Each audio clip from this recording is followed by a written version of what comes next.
capítulo 1, louvado seja Deus, Evangelho de Marcos, capítulo 1. Nós vamos ler, irmãos, apenas 2 versículos para a nossa reflexão essa noite, em nome de Jesus. Vamos ler o versículo de número 14. Vamos fazer melhor, vamos ler até o 17, certo? Temos um tempo considerável. Vamos ler até o versículo de número 17. Louvado seja Deus. Evangelho de Marcos, capítulo 1, do verso 14 ao verso de número 17. Quando os irmãos encontram o texto bíblico, quero ser grato a Deus pela vida do nosso diácono Paulo, que nos fez esse convite no decorrer da semana. Que Deus possa abençoar o servo do Senhor e os demais irmãos que estão aí à frente do trabalho missionário no campo do Citiquara. Evangelho de Marcos, capítulo 1, do verso 14 ao verso de número 17. Louvado seja o nome do Senhor. Nos diz assim o texto essa noite: e depois que João foi entregue à prisão, veio Jesus para a Galiléia, pregando o Evangelho do Reino de Deus, e dizendo: o tempo está cumprido, e o Reino de Deus está próximo. Arrependei-vos e crede no Evangelho. E andando junto ao mar da Galiléia, viu Simão e André, seu irmão, que lançavam a rede ao mar, pois eram pescadores. Verso 17. E Jesus lhes disse: vinde após mim, e eu farei com que sejais pescadores de homens. Bendito seja Deus. Você pode glorificar e exaltar o nome do Senhor Jesus essa noite. Meus amados irmãos, nós estamos no culto de missões esta noite. Louvado seja Deus, e eu quero ser bem fiel à temática deste culto, com o seguinte tema: a excelência missionária de Jesus. Todos nós sabemos, irmãos, que o cenário que nós vivemos hoje é um cenário onde cada decisão que é tomada, cada lei que é aprovada, cada manifestação que é feita por parte política, econômica, qualquer área da sociedade, nós sabemos que elas são para nos induzir a cair, são para nos induzir a pecar, são para nos induzir a largar a nossa regra de fé e prática, são para nos induzir a não crermos mais que o Evangelho ele é poderoso. Diante de todo esse cenário que nós vivenciamos hoje, principalmente, porque não adianta nós citarmos que no século XX, no século XXI, acontecia isso e aquilo, não. O que está acontecendo hoje é um grito desta humanidade para que a igreja se levante e pregue o Evangelho.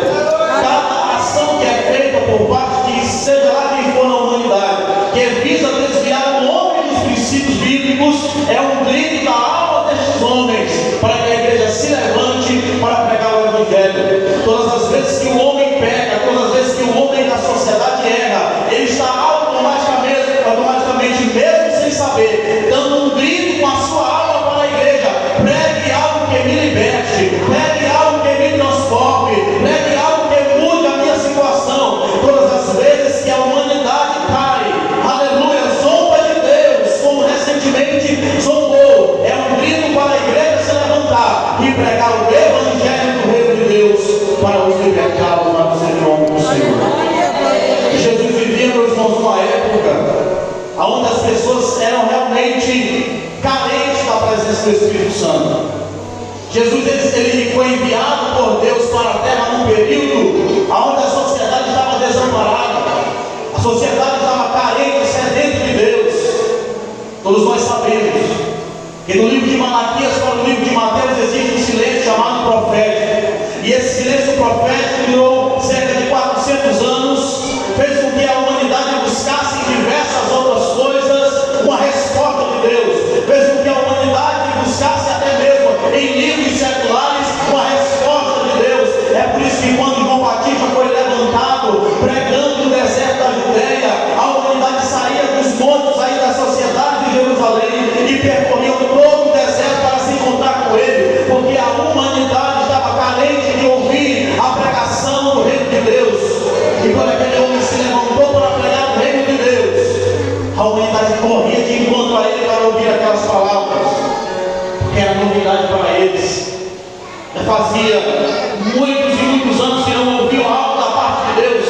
Nem mesmo o sacerdote Zacarias, quando entrava no templo, não tinha mais o que dizer para a sociedade, porque Deus havia silenciado os seus profetas. Mas quando Cristo ele é enviado para a terra, e João Batista ele é levantado por Deus, que é o precursor da pregação de Cristo, a humanidade estava tão sedenta de ouvir a mensagem do Evangelho, que não contava, irmãos, minutos, não contava nada, iam de encontro a João Batista para ouvir a pregação do Evangelho. Aleluia! É a Bíblia diz no texto que nós lemos, irmãos, e o contexto é realmente esse. João Batista estava pregando o Evangelho do Reino de Deus, pregando para aquela humanidade se arrepender dos seus pecados, porque há de chegar o Reino de Deus.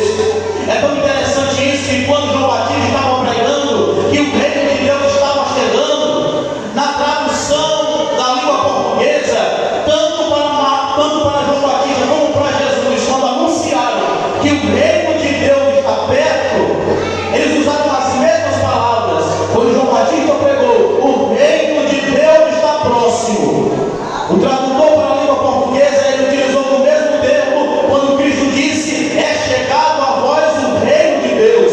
Mas quando nós analisamos os originais, João Batista, quando pregava dizendo que é chegado o Reino de Deus, ele estava dizendo: se preparem, porque aquele que está vindo aí vai estipular, vai intitular o Reino de Deus enquanto ele ainda não vem buscar a sua igreja. Aí quando Cristo assume o posto de pregador, ele diz: é chegado entre vós o Reino de Deus. Pode até parecer a mesma pregação de João Batista, mas quando analisamos os originais, ele estava dizendo: não precisam mais esperar, porque o Reino de Deus já é manifesto no meio de vós, através da minha vida. Louvado seja o nome do Senhor. Então Jesus, que é o sucessor de João Batista, irmãos, ele é aquele que veio pregar as boas novas para cada um de nós. Mas aí quando nós vamos aqui para o texto que nós lemos, no versículo 1, nós já aprendemos algo especial, irmão, nesse texto. É que Cristo ele entendeu a urgência, olha que lindo isso, a urgência de pregar o Evangelho do Reino de Deus. Se nós analisarmos o contexto em que Cristo estava inserido, a própria Bíblia nos apresenta que cenário é esse. Lá em Mateus, capítulo de número 9, versículo 36, Mateus diz que quando Jesus avistava as multidões, ele chorava, ele se compadecia, ele pranteava. Por quê, irmão? Porque quando Cristo olhava a sociedade daquela época, ele se entristecia e ele chorava e se compadecia delas. O próprio escritor Mateus diz: porque Cristo via que aquelas pessoas andavam o quê? Desamparadas, errantes, como ovelhas que não têm pastor. Então o cenário que Cristo é introduzido por Deus para pregar o Evangelho do Reino de Deus é um cenário de pessoas que estão sem direção e pessoas que não sabem sobre a verdade. Andavam errantes e andavam desamparados, não sabiam para onde estavam percorrendo. Quando a gente olha para a sociedade hoje, não está do mesmo jeito.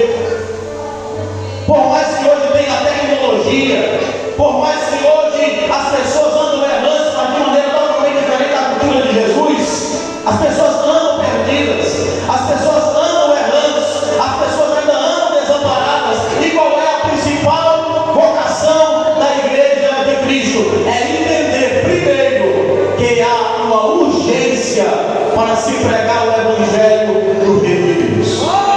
Aí o escritor Mateus ele inicia o versículo 14, o escritor Marcos, ele inicia o versículo 14 do seu primeiro capítulo dizendo: e depois que João Batista foi entregue à prisão. Olha que lindo isso. Os irmãos entenderem aqui o cenário em que o texto está colocado, João Batista, irmãos, era aquele que pregava a verdade. Ele não se importava se alguém ia matá-lo, se alguém ia prendê-lo. Ele estava pregando a verdade, estava pregando o Evangelho. Ele sabia que havia pessoas carentes de ouvir este Evangelho, por isso que ele pregava. Só que aí, em um certo momento, Herodes, ele olha para a esposa de Filipe, seu irmão, e diz: essa mulher é formosa, vou tomar ela de meu irmão. Aí a Bíblia diz,